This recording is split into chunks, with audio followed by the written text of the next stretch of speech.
जब परमेश्वर के दास शमूएल ने रिकॉग्नाइज कर लिया कि परमेश्वर की आवाज जो थी वो शमूएल के, वो उसके जो स्पिरिचुअल फादर एली के रूप में परमेश्वर ने थी, और जब उसने समझाया और उसने डायरेक्ट किया, क्योंकि जो परमेश्वर के दास हैं जब आप उनका पीछा करते हैं तो वो इसलिए पीछा नहीं करवाते कि वो अपना पीछा करवा सके, वो भी यही बोलते हैं कि तुम यहोवा की बात को सुनो, तुम्हारी हेल्प करते हैं।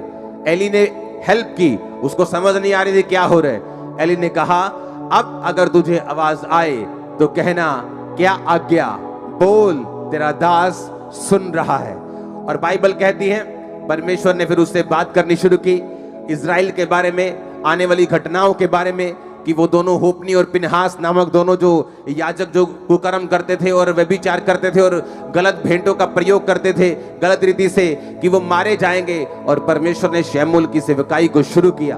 शुरू होने से पहले उसने एली का पीछा किया, शुरू होने से पहले वो परमेश्वर के भवन में लगा रहा, परमेश्वर के भवन की सेवा करता रहा। आज लोगों को ये नहीं मालूम कि एक स्पिरिचुअल मेंटर की कीमत क्या है, स्पिरिचुअल फादर की कीमत क्या है।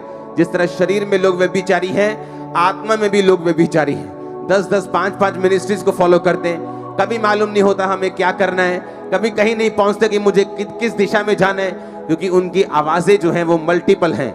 उन्हें ये नहीं पता कि मुझे कौन सी आवाज को फॉलो करना है, इसीलिए वो वहां नहीं पहुंच पाते जहां परमेश्वर उनको लेके जाना चाहता है।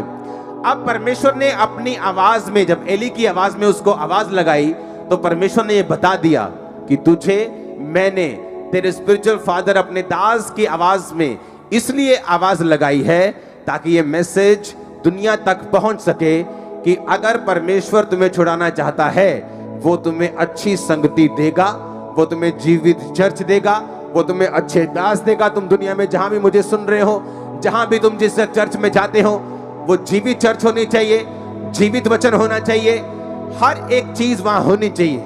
मिरेकल्स होने चाहिए, वचन की गहराई होनी चाहिए, पैसों की लूटपाट नहीं होनी चाहिए।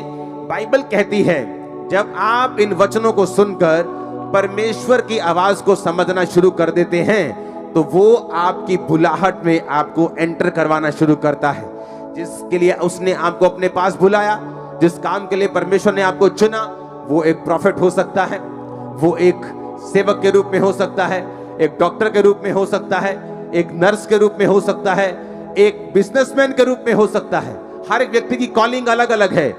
वो कॉलिंग परमेश्वर आप तक पहुंचाता है जब आप भवन में लगाए जाकर इन सब अपनी ड्यूटीज को पूरा करते हैं। अगर आप प्रार्थना कर सकते हैं, आप प्रार्थना करते हैं। अगर आप बीज बोना जानते हैं, आप बीज बोते हैं। अगर आप कुछ भी करना जानते हैं, आप कोई भी वरदान आपके पास है, गिफ्ट आपके पास है, आप उसे परमेश्वर के भवन के लिए, आप उसे सेवकाई के लिए यूज करते हैं। और इसी काम के लिए परमेश्वर ने आपको अपने पास बुलाया। उसने सिर्फ ऐसी कलीसिया बनने के लिए आपको नहीं बुलाया कि आप आए, आमीन आमीन करें, अपनी हीलिंग ले, ब्लेसिंग ले, अपनी साल्वेशन ले और यहां से चले जाएं। बाइबल कहती है आप ब्लेस्ड हैं दूसरों को ब्लेस करने के लिए, डिलीवर हैं दूसरों को डिलीवर करने के लिए, आप चंगे हैं दूसरों को चंगा करने के लिए, आप बचाए जा चुके हैं दूसरों को बचाने के लिए। ओ आमीन, ऊंचा चाहिए, ये बरकत आपकी है। आज के बाद अब जब यहां से जाएं, आप दूसरों को बचाने वाले बने, दूसरों को हील करने वाले बने, दूसरों को डिलीवर करने वाले बने, दूसरों को आजाद करने वाले बने, अपने परिवार को बचाने वाले बने। आमीन, ऊंचा पवित्र आत्मा पे उतरे यीशु मसीह के नाम में। हालेलुया। और ये परमेश्वर का प्लान था, इसलिए उसने गलती नहीं की। इस दुनिया में 800 करोड़ लोग हो चुके हैं। 800 करोड़ में कम से कम आप लगा लो 780 करोड़ लोगों की आवाज एक दूसरे से नहीं मिलती होगी। हाँ, कुछ की थोड़ी बहुत मिलती है, लेकिन एग्जैक्ट नहीं। लेकिन बाइबल कहती परमेश्वर ने एली के आवाज, एग्जैक्ट आवाज में ही उसको आवाज लगाई। वो आपको एक मैसेज देना चाहता है कि परमेश्वर का मुंह नहीं है, मेरा मुंह उसका मुंह है, आपके हाथ उसके हाथ है। आप मेरी बात ध्यान से समझेंगे तो जरूर ब्लेस होंगे। आज मैंने कहा उसका मुंह नहीं है, मेरा मुंह उसका मुंह है, आपके हाथ उसके हाथ हैं। वो जितने समर्पित हैं उतना वो काम कर लेगा, और जितना वो काम करेगा उतना वो आपको ब्लेस करेगा। आमीन।